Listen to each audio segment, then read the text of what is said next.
सादर नमस्कार, सादर जय जिनेंद्र। क्षमा ब्रेकिंग जैन न्यूज प्रतिदिन प्रातः, दोपहर एवं रात्रि में देश भर से संपूर्ण जैन समाज से संबंधित सही और सकारात्मक समाचारों के लिए देखना और सुनना न भूलें। साथ में आपसे विनम्र निवेदन है कि यदि आपने इस चैनल को सब्सक्राइब नहीं किया है तो कृपया अवश्य कीजिए और शेयर और लाइक करके धर्म प्रभावना में सहयोगी एवं सहभागी बनिए।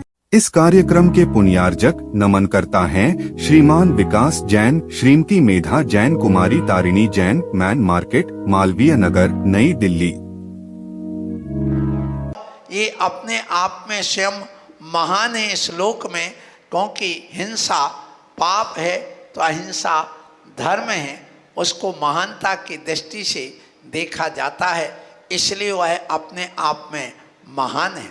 तो ये आपने धारण किया है, सो अपने अंदर वह महानता बनाए रखना और स्वयं अपने जीवन को महान बनाने की कोशिश करना। ओछी छोटी लघु बातों पर ध्यान नहीं देना। जो व्यक्ति छोटी छोटी बातों पर ध्यान देता है, छोटी छोटी बातों पर बहस करने लग जाता है, और जो छोटे मोटे कीड़े मकोड़े की तरह लोग पड़े हैं उनको तुम महान बना देते हो तब जब तुम उसका प्रतिकार करने लग जाते हो। ध्यान रखना, जब व्यक्ति छोटी मोटे व्यक्ति को प्रतिकार करके लड़ने बैठ जाता, उससे बहस करने लग जाता, इसका मतलब है उस कूड़े मकोड़े को भी तुमने परमात्मा बना के अपने बराबर मान करके तुम उससे लड़ने लगे। ये गलत है। कभी भी ऐसे व्यक्तियों पर ध्यान नहीं देना। ठीक है, वो मेंढक के टर्रे टर्रे करता है, करने दो, हमें क्या लेना देना। और तुम उसी से टर्रे टर्रे करने के लिए हम टर्रे टर्रे करने लगे तो तुम मेंढक बन गए, उससे ज्यादा तुम्हारी कोई कीमत नहीं रही। इसलिए महान वही है जो ऐसी छोटी मोटी बातों पर ध्यान ही नहीं देता, कान बंद करके आगे बढ़ जाता है। कोई मतलब नहीं। ऐसे पागलों से, ऐसे लोगों से हमें उलझना क्यों? ऐसे व्यक्तियों से हमें लड़ना क्यों? ऐसे व्यक्ति को जवाब क्यों देना जिसके पास आगम ना हो, जिसके पास किसी प्रकार का तर्क ना हो, जिसके अंदर समिति ना हो, जिसके अंदर संयम ना हो, जिसके अंदर विनय ना हो, जिसके अंदर शक्ति भक्ति ना हो, जिसके अंदर श्रद्धा ना हो। उस व्यक्ति से बात करने से कोई औचित्य नहीं है, कोई मतलब निकलने वाला नहीं। वो तो पानी के मंथन करने के समान है। पानी का तुम कितना भी मंथन करोगे उसमें कभी नवनीत निकलने वाला नहीं है। रेत को पेलोगे, रेत को पेलने से कभी वहां तेल निकलने वाला नहीं है। इसलिए ध्यान रखना, ऐसे व्यक्तियों से हमें कोई ताल्लुक नहीं रखना चाहिए, कोई मतलब नहीं। तुम जो दिखाए करो, मुनि का यही स्वरूप होता है, और इस स्वरूप को यदि तुम धारण करोगे तो ठीक है। और यदि हे मुनिराज आप दुनिया के नाटक में और दुनिया के इस झंझट में उलझ जाओगे, तुम्हारी कोई कद्र नहीं होगी। ये ध्यान रखना, मुनि का कर्तव्य है कि वो समाज की बातों में ना उलझे, वो ऊपर उठ जाए। और यदि आप मुनि बन करके उसी में उलझे रहोगे तो ध्यान रखना, अपना तो अकल्याण करोगे, समाज का भी अकल्याण कर दोगे। ध्यान रखना, ये समाज तुम्हें आदर्श मानती है, समाज तुम्हें भगवान मानती है, समाज तुम्हें गुरु मानती है, समाज तुम्हें परमेष्टि मानती है, समाज तुम्हें नमन करती है, समाज तुम्हें अर्घ चढ़ाती है, समाज तुम्हारी आरती करती है, समाज तुम्हारे पैर धो करके माथे पर गंधोदक समझ करके लगाती है। और तुम यदि उन्हीं असैमी जैसा काम करोगे तो तुम्हारी कोई इज्जत नहीं, वो व्यर्थ है, बेकार है। इसलिए अपनी गरिमा, उस पद को, उस परमेष्टि पद को बनाए रखना। मैं आप लोगों से जितने महाराज हैं उन सब से यही कहूँगा, क्योंकि गुरु ने तुम्हारे ऊपर उपकार किया है, मेरे ऊपर मेरे गुरु ने उपकार किया है। इसलिए मैं कहना चाहूंगा कि गुरु और शिष्य में क्या अंतर है। ध्यान रखना, शिष्य एक बांस था, गुरु बांसुरी बनाता है। गुरु एक बांसुरी बना देता है उस बांस को। इसलिए ध्यान रखना, यदि शिष्य बांस है तो गुरु बांसुरी बनाने वाला एक कारीगर है। ध्यान रखना, गुरु और शिष्य में क्या अंतर है सुनिए जरा। शिष्य यदि मिट्टी है तो घट बनाने वाला गुरु एक कुल्हाड़ है, ये ध्यान रखना, कुम्हार है। यदि सुन लो, शिष्य यदि गोबर है तो गुरु गणेश है और तुम्हें गणेश बनाने के लिए यहां बैठा है। ध्यान रखिएगा, यदि गुरु को देखिए आप, गुरु कौन है और शिष्य कौन है। तो शिष्य यदि कंकर है तो गुरु शंकर है, जो तुम्हें भी शंकर बना देता है। इसलिए उन सब से ऊपर उठ करके उस गुरु की महिमा समझिए और इन सब से ऊपर उठ करके अपने वैराग्य को और मजबूत बनाइए। समय कम है, इसलिए मैं इन 4 पंक्तियों को कहूँगा, आप लोग अपने जीवन में जरूर उतार के रखिए। ये कहीं पहले की लिखी नहीं, आज यहीं बैठे बैठे दिमाग में वह चलता रहा, अपने गुरु को स्मरण करता रहा, गुरु को नमन करता रहा। उनकी कृपा से ये 4-6 पंक्तियाँ बनाई हैं जो आपके बीच में रखना चाहता हूँ।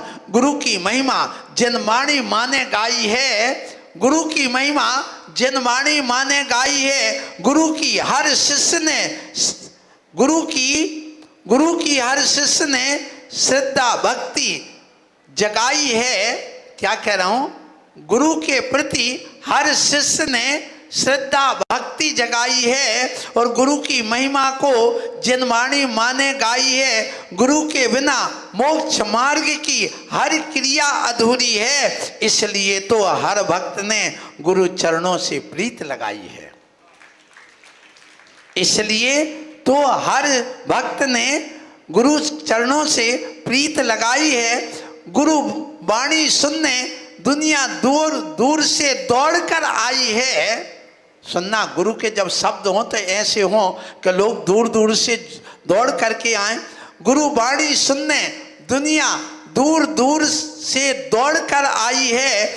गुरु भक्ति करने वाले के पुण्य की बाढ़ आई है। गुरु भक्ति करने वालों के पुण्य की बाढ़ आई है और गुरु की महिमा इस जिह्वा से कहाँ तक कहूँ मेरे बंधुओं।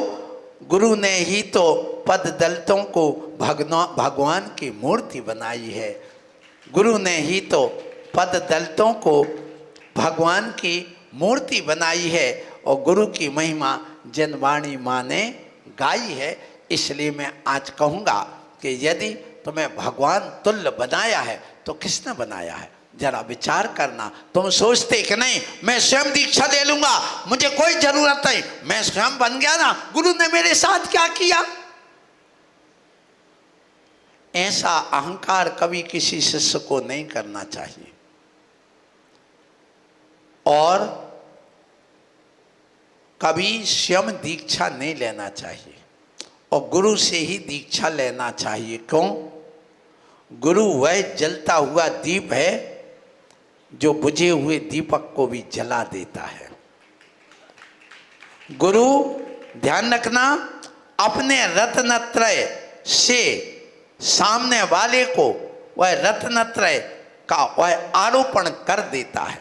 गुरु अपने आप में, ध्यान रखना, जो शिष्य के अंदर सुप्त शक्तियां हैं उन शक्तियों को जागृत कर देता है और अपने संस्कार से, मंत्रों से उसकी शक्तियों को और पल्लवित कर देता है। वह एक संवर्धन का काम करता है। गुरु हमेशा संरक्षण का काम करता है। गुरु हमेशा उसके अंदर ज्ञान और संयम का सिंचन करता है।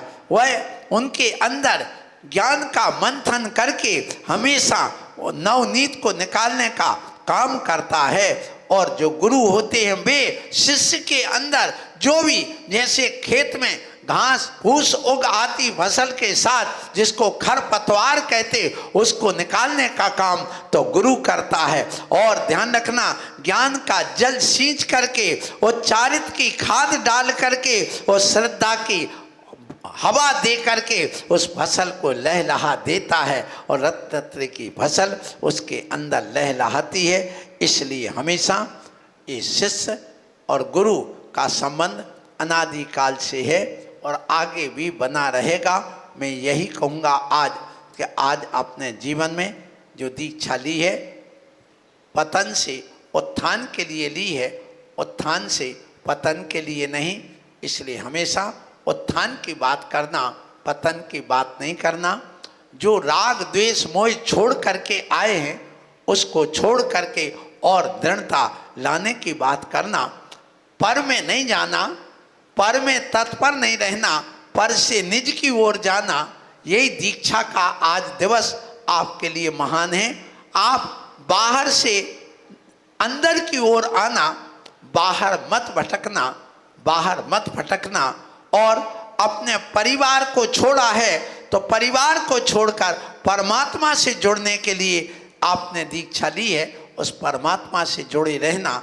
और ध्यान रखना, इस संसार की ओर दृष्टि नहीं रखना, मुक्ति की ओर दृष्टि रखना। हमेशा उस मुक्ति की ओर दृष्टि रख करके उन अपने गुणों को प्रकट करना और अनंत गुण प्रकट करके पाप को धो करके निज आत्म को प्राप्त करना। क्योंकि तन के मल को मोही धोता, तन के मल को मोही धोता, धोता मन का निर्मोही। ध्यान रखना, क्या कहा? तन के मल को मोही धोता। आप लोग सुबह से उठते हो, अपने तन के मैल को धोते हो, लेकिन यहाँ कहा जा रहा है कि तन के मल को मोही धोता, धोता मन का निर्मोही, और निज आत्म का मल धोता है मोक्ष मार्ग का आरोही। अपने अंदर जो निज आत्मा में मैल लगा है उसको धोने वाला, मोक्ष मार्ग पर आरोहण करने वाला वो आरोही धोता है। वो तन से मलिन भले रहता, पर तन से मलिन भले रहता, पर मन से साधु उज्जवल रहता। और उपकारी सदगुरु के गुण को सिद्ध सदा गाता ही रहता, सिद्ध सदा गाता ही रहता। इसलिए आप भी अपने गुरु के गुण हमेशा गाते रहना और अपने मन के मल को धोते रहना। यही कह के मैं आज वाणी को विराम देता हूँ, क्योंकि आज यह जो प्रसंग आया है मुनि मेघदत्त सागर जी और मुनि पद्मदत्त सागर जी की मुनि दीक्षा का, इसलिए आज प्रवचन स्थगित करके और इसी कार्य को आगे बढ़ाया है। मैं समाज वालों से कहूँगा, फिरोजाबाद की समाज अपनी एकता अखंडता बनाए रखे और अपने गुरुओं के प्रति विनय से श्रद्धा से शीश को झुकाती रहे। हमेशा इस समाज ने महान कार्य किए हैं, महान विद्वान दिए हैं और महान आप हैं, इसमें कोई संदेह नहीं है। इसलिए आप लोग भी ऐसे 4 चातुर्मास करा रहे हैं, उन चातुर्मास में आप लोग भी अपना क्रम से एक बार आप आते रहें और यहाँ प्रवचन सुनते रहें और अपने जीवन में सुन करके इस जीवन में ये बातें उतारते रहें।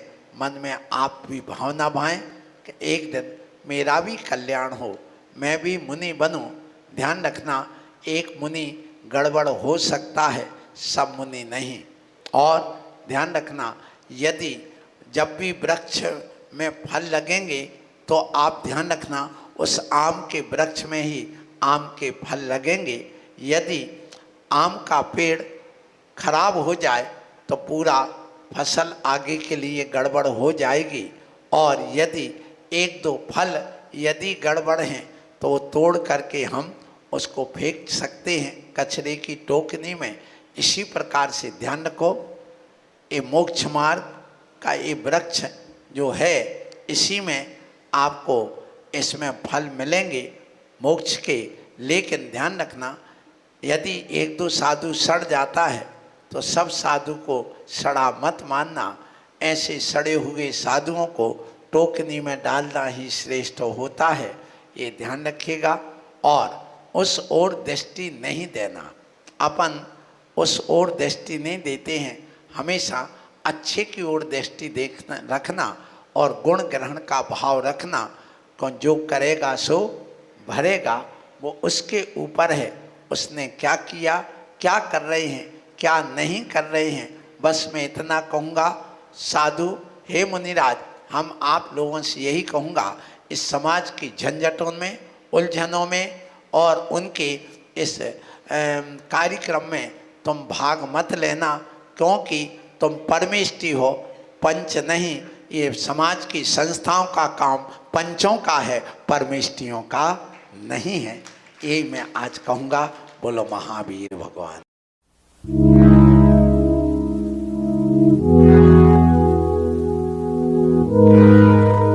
क्षमा breaking Jain news YouTube channel पर विज्ञापन देकर धर्म प्रभावना में बने सहभागी।